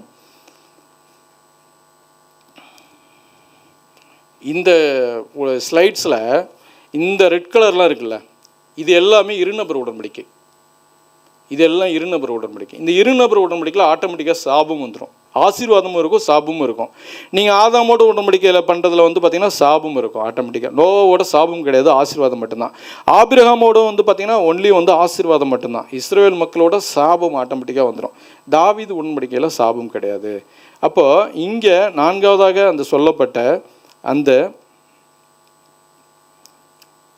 அந்த பலிகள் மனிதனுடைய பாவம் மற்றும் பலிமுறையின் அவசியம் உணர்த்தப்படுதல். அது என்ன அப்படின்னா வந்து இந்த இடத்துல பெரிய சாபம் இருக்குது. நீ மீறினா உனக்கு தண்டனை அப்படிங்கிற காரியங்கள்லாம் இங்கே சொல்லப்பட்டிருக்கு. அப்போ என்னென்னா, அவங்க செங்கடலை முன்னாடி வந்து அவங்க போகிறப்ப வந்து அவங்க செய்யக்கூடிய காரியங்கள், அவங்க முறுமுறுக்கிற காரியங்கள், தேவனை பரீட்சை பண்ணிக்கூடிய காரியங்கள், கீழ்ப்படியாமல் அடிமைத்தன விரும்புதல், இந்த காரியங்கள் எல்லாமே அவங்க வந்து பண்ணுறாங்க. அதனால தான் ஆண்டவர் அடிக்கடி அந்த காரியங்களை அவங்களுக்கு நினைவுபடுத்துகிறாங்க. அடுத்ததாக 5வதாக ஒரு உடன்படிக்கை சொல்கிறாங்க. அது என்னென்னா நித்திய உடன்படிக்கை. தாவீதை பார்த்து சொல்கிறாங்க. என்ன சொல்கிறாங்க அப்படின்னா, தாவீதோட பெரிய உடன்படிக்கை பண்ணுறாருங்க. என்னென்னா, உன் சிங்காசனம் என்றென்றைக்கு நிலைத்திருக்கும் அப்படிங்கிறாங்க. இப்போ நீங்கள் சாத்தான் பாருங்கள், நீங்கள் அவங்க காரியங்கள் பண்ணும் பொழுது அவன் எதிராக எல்லா காரியங்களையும் தடை பண்ணி தேவனுடைய பிள்ளைகளை மகிமையேற்றாகி தேவனுடைய அந்த பிள்ளைங்களோட ஸ்தானத்தையே வந்து எடுத்துடுறான். இப்போ வந்து கிளியராக வந்து ஆண்டவர் வந்து டிக்ளரே பண்ணுறாரு, ஓன் அந்த ராஜாவாக இந்த உன்னுடைய சிங்காசனத்தில் ஆட்சி செய்வார் அப்படின்னு சொல்லிட்டு டிக்ளரே பண்ணுறாரு. அப்போ டிக்ளேர் பண்ணால் சும்மா இருப்பானா சாத்தான்? சும்மாவே இருக்க மாட்டான் இல்லைங்களா? என்ன காரியங்கள்லாம் பண்ணுறான்னு பாருங்கள். நீங்கள் பாருங்களேன், இந்த தாவீது சாலமோன் காலங்களில் இந்த தேசம் ஒரு மேப் கொடுத்துருக்குறேன். இந்த தேசம் முழு தேசமாக காணப்படுகிறது. நீங்கள் சாலமோன் காலங்களில் அவன் என்ன பண்ணுறான்னா, அவனுக்கு ஒய்ஃபு பார்த்தீங்கன்னா 700 பேர், மறுமனை மனையாட்டிகள் வந்து 300 பேர். அவங்க மறுமனை மனையாட்டிகள்லாம் என்ன பண்ணுறாங்க, அவனை அந்நிய தெய்வங்களுக்கு நேராக அவனை திருப்பி கொண்டு போய்விடுறாங்க. வயதான காலத்தில் அவன் வந்து எப்படி தேவனை துதித்து தேவனுக்காக ஆலயம் கட்டினானா அப்படியே மாறி அவன் என்ன பண்ணுறான், ஆட்டோமேட்டிக்காக அந்நிய தெய்வங்களை நாடி ஓட ஆரம்பிக்கிறான். அதனால் என்னென்னா, அவனுக்கு காரியங்கள் என்னென்னா, அந்த தேசம் அவனுக்கு பிறகு 2ஆக பிரிக்கப்படுகிறது. எப்படிங்க 2ஆக பிரிக்கப்படுகிறது. மேலே 10 கோத்திரம் அவனுடைய வந்து வேலையாட்கள் கொடுத்துட்றான் எரோபயாமுக்கு. கீழே வந்து அவனுடைய பையனுக்கு வந்து பார்த்திங்கன்னா மேலே உள்ள தேசம் 10 கோத்திரங்கள் வடக்கு தேசத்துக்கு போயிடுது. அந்த வடக்கு தேசம் தான் இஸ்ரவேலம். கீழே உள்ள தேசம் வந்து பார்த்திங்கன்னா யூதாயா தேசம், 2 கோத்திரம். இப்போ இங்கே என்ன நடக்குது பாருங்கள், ஆட்டோமேட்டிக்காக சாத்தான் தன் வேலையை ஆரம்பிச்சிட்டான், என்னுடைய வேலையை ஆரம்பிச்சிட்டான். ஆண்டவர் சொல்கிறாங்க, நீ என்னுடைய ஜனமாக இருக்கணும், என்னுடைய சம்பத்தாக இருக்கணும் அப்படின்னா என்ன பண்ணும், என்னுடைய வார்த்தையை ஒபே பண்ணு. ஏன்னா ஆண்டவர் சொன்ன காரியம் என்ன தெரியுங்களா, வாக்குத்தத்தம், மீட்பர் ஒரு மித்திய ராஜாவாக ஆட்சி செய்வார். ராஜான்னு சொல்லிட்டான், ராஜான்னு சொல்லிட்டாரு. ஓகேங்களா? அப்போ ராஜான்னு சொல்கிறப்ப ராஜாவை தான் அட்டாக் பண்ணுவான். அப்போ ராஜானா முதல்ல ராஜ்யங்கள்லாம் பிரிக்கணும். ராஜ்யங்களை பிரிக்கணும்னா ஒரே இஸ்ரவேல் தேசமாக இருந்ததை 2ஆக பிரிச்சிடறான். மேலே உள்ள பகுதி இஸ்ரவேலையும் கீழே உள்ள பகுதி யூதாயாவும் மாறி போகுது. அதனால் ஆண்டவர் ஒரே நாள்லாம் வந்து ஒருத்தவங்களை வந்து அவங்கள தண்டனை கொடுக்கணும் அப்படிலாம் கிடையாது. ஆனால் ஆண்டவர் வந்து பார்த்திங்கன்னா நீங்கள் நம்ம பழைய ஏற்பாட்டில் மொத்தம் வந்து பெரிய தீர்க்க தரிசன புத்தகங்கள் 5, சிறிய தீர்க்க தரிசன புத்தகங்கள் 12 இருக்கும். மொத்தம் வந்து பார்த்திங்கன்னா 17 புத்தகங்கள் இருக்குது. 17 புத்தகங்கள் என்ன புத்தகம் இருக்குது, தீர்க்க தரிசன புத்தகங்கள். தீர்க்க தரிசன புத்தகம்னா தீர்க்க தரிசிகள் என்ன சொல்கிறாங்க, தேவனுடைய வார்த்தையை போய் சொல்கிறாங்க, அது தேசத்துக்கு சொல்கிறாங்க. இங்கே இஸ்ரவேல் தேசத்துக்கு சொல்கிறாங்க, யூதாய தேசத்துக்கு சொல்கிறாங்க, அசீரிய தேசத்துக்கு போய் சொல்கிறாங்க. நீங்கள் இந்த மாதிரி தவறான காரியங்களில் போகிறீங்க, தேவனுக்கு எதிராக நீங்கள் கலகம் பண்ணுறீங்க, தேவனை முறுமுறுக்கிறீங்க, விக்கிர ஆராதனை பண்ணுறீங்க அப்படின்னு சொல்லி ஒவ்வொருத்தரையும் எச்சரிப்பு பண்ணுறாங்க. இந்த எச்சரிப்பு எப்படி நடக்குதுன்னா, அதாவது சிறையிருப்புக்கு முன், சிறையிருப்பில், அப்புறம் சிறையிருப்புக்கு பின், இப்படி 3 காலகட்டங்கள்லையும் வந்து பார்த்திங்கன்னா அவங்க தீர்க்க தரிசிகளை கொண்டு தேவன் அந்த இடத்துல வந்து வார்னிங் கொடுத்துக்கிட்டே இருக்காங்க. ஆனால் அந்த இஸ்ரவேல் மக்கள் வந்து பார்த்திங்கன்னா அந்த வார்னிங்க்கு எதுக்கும் ஒபே பண்ணுற மாதிரியே தெரில. ஆட்டோமேட்டிக்காக என்ன பண்ணுது, அவர்கள் அசீரியர்கள் கையில் ஆண்டவர் ஒப்படைச்சிட்றாங்க. நீங்கள் இது பார்த்திங்கன்னா யோசுவா புத்தகம் வந்து பார்த்திங்கன்னா யோசுவா புத்தகம் தியானிக்கிறப்ப ஒரு காரியம் சொல்லப்பட்டிருப்பாங்க. அதாவது வந்து தேவனை அறியாத மக்கள் பார்த்திங்கன்னா வந்து அந்த தலைமுறைகள், ஒரு தலைமுறையிலேருந்து அடுத்த தலைமுறை, அந்த மாதிரி தலைமுறையில் வந்து யோசுவா புத்தகத்தில் வந்திருப்பாங்க அந்த இஸ்ரேல் மக்கள் வந்து பார்த்திங்கன்னா. அப்போ அவங்க யுத்தமே பழகாமல் இருப்பாங்க. அவங்க யுத்தம் பழகிறதுக்காக சில ஜாதிகளை அவங்க வந்து விட்டு வச்சுருப்பாங்க. அதில் ஒரு வகையான அந்த ஒரு ஜாதி வந்து பார்த்திங்கன்னா ரொம்ப ஜாதிகள் இருக்கும். அதில் ஒரு ஜாதி வந்து பார்த்திங்கன்னா அசீரியர்கள். ஓகேங்களா? பெலிஸ்தியர் அதெல்லாம் சொல்லப்பட்டிருப்பாங்க. இந்த அசீரியர்கள் வந்து பார்த்திங்கன்னா ஏசாயா 10:5 சொல்லப்பட்டிருக்கு, ஆண்டவர் தண்டனை கொடுக்கறதுக்காக கோலா உபயோகப்படுத்தின்னு வரான் அசீரியர்களை. யாருக்கு எதிராக? இஸ்ரவேல் மக்களுக்கு எதிராக. எப்போ நீ வந்து என்னை விட்டு விலகி போறியோ, எப்போ தவறான காரியங்கள் போறியோ, அப்போ வந்து நான் வந்து கோல் மாதிரி உன்னை தண்டிப்பேன் அப்படின்னு சொல்லிட்டு ஆண்டவர் அங்கே வந்து தீர்க்க தரிசன புத்தகத்தில் சொல்லியிருக்காங்க. ஏசாயா 10:5. ஆனால் அவன் என்ன பண்ணுறான்னா, ஆண்டவர் சொன்ன காரியங்கள் ஆரம்பத்தில் பண்ணாலும் அதுக்கப்புறம் மகா உக்ரமமும் மாறிட்டாங்க. அவனை என்ன பண்ணாங்க அப்படின்னா வந்து பார்த்திங்கன்னா அவன் வந்து அந்த சிறை பிடிக்கிறது ஓகே, ஆனால் சிறை பிடிச்சு அவன் என்ன பண்ணுவான் அப்படின்னா சித்திரவதைகள், மூக்கில் வந்து வளையம் போடுறது, உதட்டு கீழே வளையம் போடுறது, கண்களை நோண்டுறது, கால்களை வெட்டுறது, கைகளை வெட்டுறது, ஒரு மிகப்பெரிய கொடூரங்கள் அவனுக்கு வந்து பார்த்திங்கன்னா செய்ய ஆரம்பிச்சிட்டான் அந்த மக்களுக்கு எதிராக, இஸ்ரேல் மக்களுக்காக, மற்ற மக்களுக்கு எதிராக. ஏன்னா அவன் பெரிய அந்த நாட்களில் முதலாவது ராஜ்யம் என்று சொல்லப்படும் வந்து அசீரிய ராஜ்யம் தான், அந்த அசீரிய ராஜ்யங்கள். அடுத்ததாக 2வது கீழே பார்த்திங்கன்னா யூதாய தேசம். மேலே அசீரியர்கள் இருந்தாங்க, கீழே அந்த யூதாய தேசத்தை பிடிக்க வந்தாங்க, அவங்களால பிடிக்க முடியல. ஆண்டவர் வந்து பார்த்திங்கன்னா ஒரே நைட்டில் அவர்கள் 1,80,000 பேரை வந்து அழிச்சிட்டாங்க. இப்போ வந்து பார்த்திங்கன்னா பாபிலோனியர்கள் இவங்க என்ன பண்ணுறாங்க, இவங்க 3 முறை சிறைப்பிடிக்கிறாங்க. ஒவ்வொரு முறையும் சிறைப்பிடித்து 3 முறையில் வந்து பார்த்திங்கன்னா அந்த யூதாய தேசம் மக்களை எல்லாரையும் சிறைப்பிடிச்சு கொண்டு பாபிலோனிய தேசத்துக்கு இவங்க கொண்டு போயிடறாங்க. இப்போ இந்த ராஜ்யங்களை எல்லாம் வந்து அழிக்கணும்னு நினச்சிட்டான், சாத்தானை அழிச்சிட்டான்.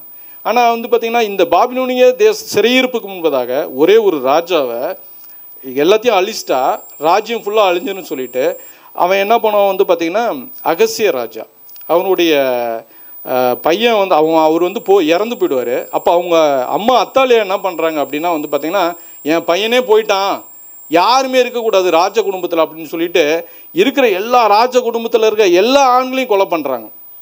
சாத்தான் தூண்டுறான். ஏன்னா அவங்க விக்கிர ஆராதனை பண்ணக்கூடியவர்கள்.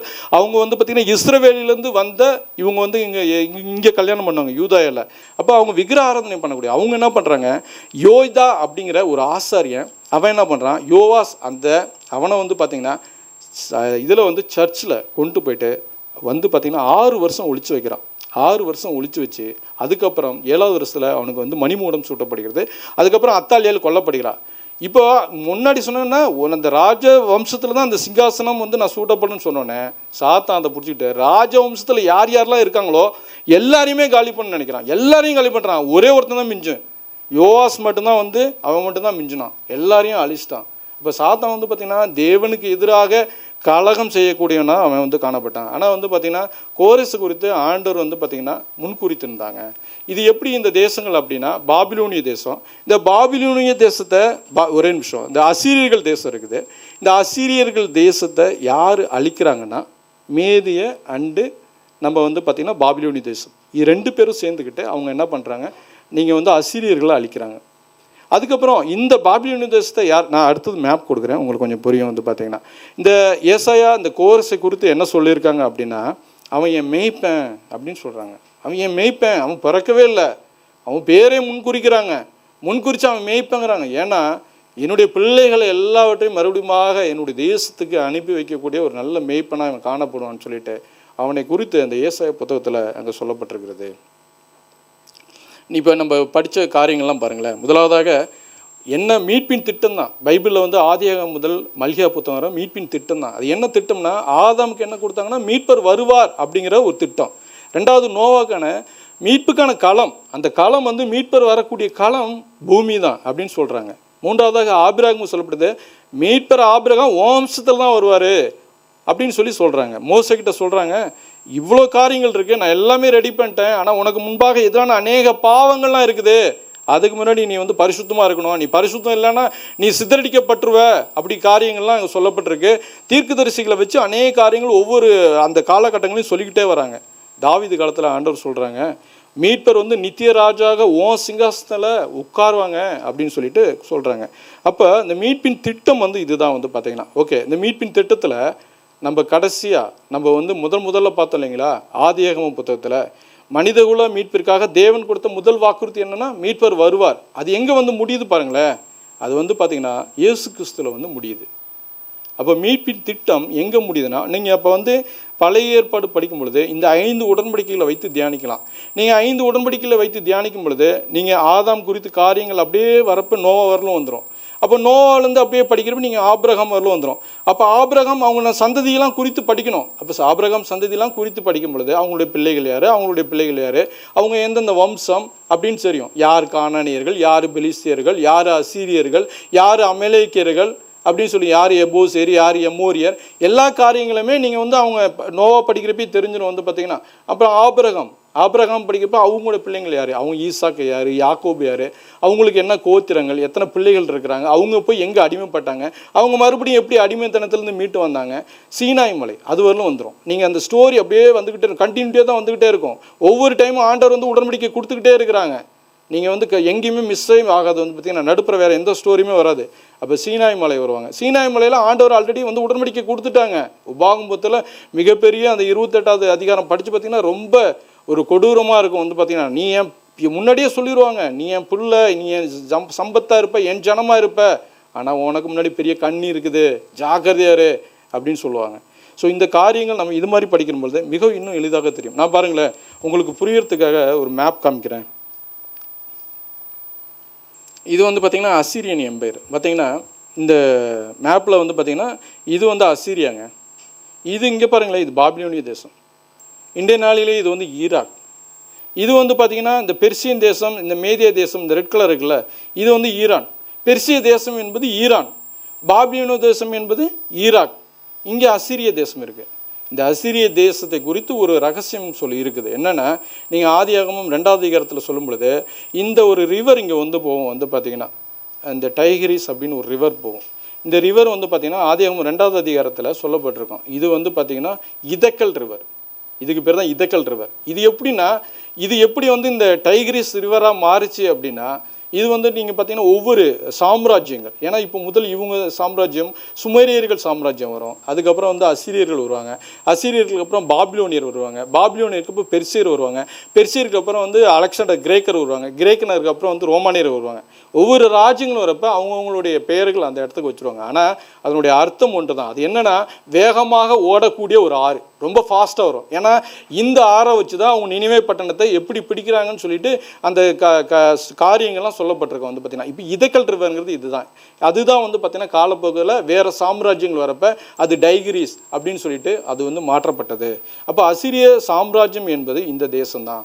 முதல்ல அவன் வந்து பாபிலோனை பிடிச்சி, பாபிலோனிலிருந்து அவன் என்ன பண்ணினா அந்த அசூர், அந்த அசீரியா, அதாவது வந்து பார்த்திங்கன்னா அவங்கக்கிட்ட இருந்து அந்த வந்து நிம்ரோத் அந்த இடத்த பிடிச்சி அந்த இடத்துல வந்து நினிவேவை தலைநகராக்கி அவன் வந்து அந்த இடத்துல பெரிய ராஜ்யத்தையே உருவாக்கினான்னு சொல்லப்பட்டிருக்கு. இது வந்து பார்த்துங்களேன், இது வந்து பாபிலோனிய ராஜ்யம். இவங்க என்ன பண்ணுறான், இந்த மேதிய ராஜா இருக்காங்கல்ல, இதுக்கு முன்னாடி இங்கே பாருங்கள், இந்த மேதிய ராஜா இருக்காங்களா, இந்த மேதிய ராஜாவும் இந்த பாபிலோனிய ராஜாவும் சேர்ந்து என்ன பண்ணுறாங்க, இந்த அசீரியாவை அட்டாக் பண்ணி இவங்க என்ன பண்ணுறாங்க, இப்போ பாபிலோனிய தேசமாக முழு தேசமாக மாறி போயிடுது. ஓகேங்களா. அடுத்ததாக இந்த இப்போ பாருங்கள், இப்போ என்ன பண்ணுறாங்க, இப்போ மேதியா வந்து முன்னாடி பாபிலோனு கூட சேர்ந்துக்கிட்டு அசீரியாவை அட்டாக் பண்ணாங்க. இப்போ என்ன பண்ணுறாங்க, மேதியா அது பெருசு, அது பக்கத்தில் உள்ளது, தெற்கு வடக்குன்னு சொல்லுவாங்க, சாரி கிழக்கு மேற்கும்பாங்க. இப்போ இவங்க 2 பேரும் சேர்ந்துக்கிட்டு என்ன பண்ணுறாங்க, பாபிலோன் ராஜ்யத்தை ஃபுல்லாக அழிச்சிடறாங்க. இந்த பெர்சிய நாட்களில் தான், அதாவது பாபிலோனிய நாட்களில் தான் நேபுகாத்நேசர் வந்து, இந்த பாபிலோனிய ராஜ்யத்தில் தான் நேபுகாத்நேசர் வந்து 3 முறை வந்து அந்த யூதேய மக்களை சிறைப்பிடிச்சிட்டு போயிடுவார். அப்படி சிறைப்பிடிச்சிட்டு போன மக்கள் வந்து பெர்சிய ராஜ்ய காலத்தில், கோரஸ் காலத்தில் அவங்க வந்து விடுதலை ஆக்குவாங்க. அப்போ தான் செருபாபேல் அவங்க எல்லாருமே வந்து எஸ்ரா, நெகேமியா அவங்களாம் வந்து பார்த்திங்கன்னா மறுபடியும் அவர்கள் அந்த தேசத்துக்காக திரும்பி வருவார்கள். நீங்கள் இங்கே நான் சொல்லியிருந்தேன் இல்லைங்களா, இங்கே வந்து பார்த்தீங்கன்னா இங்கே 10 கோத்திரம் சொல்லப்பட்டிருந்தது, இங்கே 2 கோத்திரம் சொல்லப்பட்டிருந்தது. இப்போ 2 கோத்திரம் என்று சொல்லும் பொழுது யூதா, பெஞ்சமின் மட்டும் கிடையாது, லேவியர்களும் இருக்காங்க. ஆனாலும் இங்கே இந்த தேசத்துலேருந்து கொண்டு போகப்பட்ட அசீரியர்கள் வேறு தேசத்தில் வேறு இடங்களில் கொண்டு போய் வச்சுட்டாங்க. அது காணாமல் போன தேசம் என்று சொல்லப்படுகிறது. ஆனாலும் இந்த தேசத்தில் காணப்பட்ட சில கோத்திரங்கள், எப்ராஹிம் கோத்திரங்கள், சில மனசே கோத்திரங்கள், அவங்களாம் எல்லா லேவியர்களும் என்ன பண்ணுறாங்க, ஒரு காலகட்டத்தில் யூதாய்க்கு வந்துடுறாங்க. வேதத்தில் வசனம் காணப்படுகிறது. அதனால் இவங்க எல்லாருமே என்ன பண்ணுறாங்க, இந்த தேசத்தில் பாபிலோனியர்கள் பிடிச்சிட்டு போனோன்னே இவர்கள் மறுபடியும் பெர்சிய ராஜா, அதாவது ஈரான், இன்றைய நாளில் அவங்க ராஜ்யத்தில் அவர்கள் மறுபடியும் நாடு அந்த இடத்துல இருந்து மறுபடியும் யூதாய தேசத்துக்கு வருகிறார்கள். ஆனாலும் மறுபடியும் அந்த பெர்சிய ராஜ்யத்தை ஃபுல்லாகவே வந்து பார்த்திங்கன்னா அலெக்சாண்டர் கைப்பற்றுறான். அவன் தான் கிரேக்கர்கள். இவன் என்ன பண்ணுறான் அப்படின்னா வந்து பார்த்திங்கன்னா உலகமெங்கும் ஒரு சர்வாங்க ஒரு மொழியை வந்து ஆயத்தப்படுத்துகிறான். என்னுடைய மொழி தான் நீ பேசணும் அப்படின்னு சொல்லிட்டு. அப்போ உலகமெங்கும் அங்கே என்ன நடக்குதுன்னா கிரேக்க மொழியை அவர்கள் பேச ஆரம்பிக்கிறார்கள். அதனால தான் நீங்கள் பழைய ஏற்பாடு எபிரேய மொழியிலும் புதிய ஏற்பாடு கிரேக்கத்திலும் எழுதப்பட்டிருக்கும். ஏன்னா ஒரு டைமில் வந்து பழைய ஏற்பாடை டோட்டலாக டிரான்ஸ்லேட் பண்ணிட்டாங்க. அப்போ புதிய ஏற்பாடு கிரேக்க மொழியினால் எழுதப்பட்டது. இவர்களுக்கு பிறகு இந்த கிரேக்கர்களை ரோமர்கள் பிடித்துக் கொள்கிறார்கள். அப்போ ரோம முழுவதுமாக நீங்கள் இயேசு கிறிஸ்து வருகிற நாட்களில் ரோமர் ராஜ்யம் இந்த உலகத்தை ஆண்டு கொள்கிறது. அப்போ என்ன நடக்குது அப்படின்னா புதிய உடன்படிக்கையில் 2 காரியங்கள் 5 மினிட்ஸில் நான் முடிச்சிடுறேன். 3 மினிட்ஸ் இருக்குது, நான் முடிச்சிடறேன். அப்போ 2 உடன்படிக்கைகள் அங்கே புதிய ஏற்பாட்டில் சொல்லப்பட்டிருக்கு. என்னென்னா வந்து பார்த்திங்கன்னா ஒரு புதிய உடன்படிக்கை நீங்கள் வந்து ஆண்டவர் சொல்கிறாங்க இல்லைங்களா, இந்த மீட்பரை குறித்ததான காரியங்கள் தான் சொல்லப்பட்டிருக்கு. அப்போ 2 விஷயங்கள் ஆண்டவர் சொல்லிக் கொடுக்குறாங்க. என்ன அப்படின்னா மீட்பர் வந்து விட்டார். இந்த நாட்களில் அந்த நாட்களில் மீட்பர் வந்து விட்டார். நம்மக்கிட்டையும் நம்மளும் சொல்லலாம், மீட்பர் வந்து விட்டார். அவன் என்னென்ன காரியங்களாம் சாத்தான் எதிராக, தேவனுக்கு எதிராக என்னென்ன காரியங்களாம் பண்ணாமல் பாருங்கள். இஸ்ரேல் மக்களுக்காக என்னென்ன காரியங்கள் பண்ணால் அதே காரியங்கள் தான் இங்கேயும் பண்ணுறான். ஏன்னா அவரும் ஒரு இஸ்ரேலில் தானே. அப்போ என்ன காரியங்கள் பண்ணுறேன்னா ஏரோது ராஜா மூலியமாக அந்த பெத்லகேமில் எல்லா ஆண்களையும் கொல்லணும் ட்ரை பண்ணுறான். ஏன்னா கொன்னுட்டா அந்த ராஜா யாருன்னு தெரியாது இல்லைங்களா, வர முடியாது இல்லையா. அதனால் வந்து பார்த்திங்கன்னா 2வது வந்து பார்த்திங்கன்னா வனாந்திரத்தில் சோதனை. ஞானஸ்தானம் எடுத்ததுக்கப்புறம் வனாந்திரத்தை கூட்டு போய் நான் இதை கொடுப்பேன் அதை கொடுப்பேன் அப்படின்னு சொல்லி அவனை ஆண்டவர் வந்து பெருமையெல்லாம் தூண்டுறான். நான் இந்த காரியங்கள்லாம் செய்வேன், எனக்கு வந்து இந்த அதிகாரம் ஒப்பு கொடுக்கப்பட்டிருக்குது அப்படின்னு சொல்கிறான். யார் உலகத்தை ஒப்பு கொடுக்கப்பட்டிருக்குது. அப்போ ஒப்பு கொடுக்கப்பட்டிருக்குன்னா கொடுக்கப்பட்டிருக்குது கிடையாது, ஒப்பு கொடுக்கப்பட்டிருக்குது. ஒப்பு கொடுக்கறதுக்கு பட்ட மீனிங் என்னென்னா, நான் வந்து மனுஷனுக்கு நீங்கள் அதிகாரம் கொடுத்தீங்கள, அந்த அதிகாரத்தை நான் எடுத்துக்கிட்டேன், அது எனக்கு கொடுக்கப்பட்டிருக்கிறது, நான் எடுத்துக்கொண்டேன், அதுதான் ஒப்பு கொடுக்கப்பட்டிருக்குது. அந்த ஒப்பு கொடுத்த அதிகாரத்தை நான் உங்களுக்கு தரேன் அப்படின்னு சொல்லி அவன் சொல்கிறான். அடுத்ததாக சிலுவை மரணம். அதில் வந்து பார்த்திங்கன்னா இயேசு கிறிஸ்துவை நம்ம கொலை பண்ணிட்டோம் அப்படின்னா வந்து இதோட முடிஞ்சு அப்படின்னு அவன் நினைக்கிறான். ஆனால் அது கிடையாது. என்ன அப்படின்னா ஆண்டவர் அங்கே உயிர் தெழுகிறாங்க. உயிர் தெழுந்து அங்கே வந்து மரணத்தை ஜெயிச்சு அந்த ஆதியாகமம் 3வது அதிகாரம் 5 சொல்லப்பட்ட அந்த சாத்தானின் தலையை அங்கே நசுக்குகிறார். புரியுதா உங்களுக்கு? அப்போ புதிய உடன்படிக்கை மூலம் ஆண்டவர் என்ன பண்ணுறாங்கன்னா, அவன் என்ன நினைக்கிறான், பாவத்தின் மூலம் மனுஷனை அடிமைப்படுத்தலான்னு நினைக்கிறான். ஆனால் ஆண்டவர் என்ன பண்ணுறாங்க, என்னுடைய ரத்தம் இருக்குப்பா, அதனால் உனக்கு நான் பாவம் மன்னிப்பு விடுதலையும் தரேன் அப்படின்னு சொல்லிட்டு ஆண்டவர் இந்த காரியங்கள் செய்கிறாங்க. அப்போ நீங்கள் ஆதியாகமத்திலேருந்து நீங்கள் பார்க்கும் பொழுது நீங்கள் எல்லா இடத்துலையும் வந்து பார்த்தீங்கன்னா சாத்தான் ஆளுமை செஞ்சுக்கிட்டே வராங்க. ஆனால் தேவன் எந்த நேரத்துலையும் பிள்ளைகளை விட்டு கொடுக்குறதே கிடையாது, உடனே தண்டிக்கிறது கிடையாது, ஒரு டைம் கொடுக்குறாங்க, வார்னிங் கொடுக்குறாங்க. அப்போ இது கண்டினியூட்டியாக தான் இருக்குது, இந்த ப்ராசஸே கண்டினியூட்டியாக தான் இருக்குது. நீங்கள் வந்து பார்த்தீங்கன்னா இப்போ இதுதான் வந்து நம்ம உடன்படிக்கை புத்தகத்தில் எழுதப்பட்டிருக்குது. பழைய உடன்படிக்கை புத்தகத்திலையும் புதிய உடன்படிக்கை. ஏன்னா இதுக்கப்புறம் ஒரே ஒரு உடன்படிக்கை, நித்திய உடன்படிக்கை. அப்போ மீட்பர் வருவார், மறுபடியும் மீட்பர் வருவார். அது தேவனுடைய 2ஆம் வருகை. நம்ம அந்த கண்ணோட்டத்தில் வந்து நம்ம தியானிக்கும் பொழுது அநேக காரியங்கள் வந்து எளிதாக கற்றுக்கொள்ள முடியும்.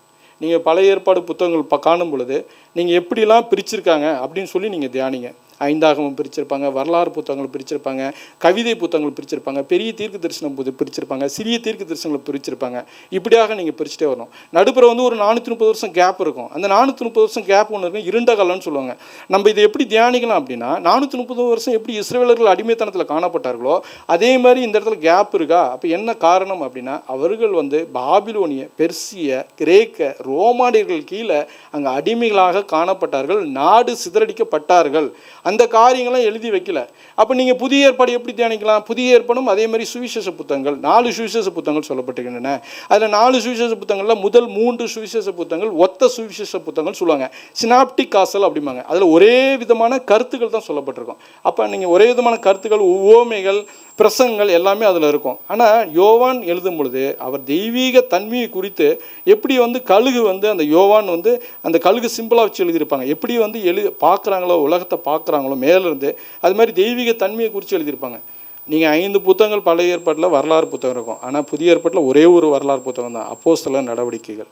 அதுக்கப்புறம் வந்து பார்த்திங்கன்னா நீங்கள் வந்து பார்த்திங்கன்னா 13 புத்தகங்கள் பவுல் எழுதியிருப்பாங்க, நிருபங்கள்.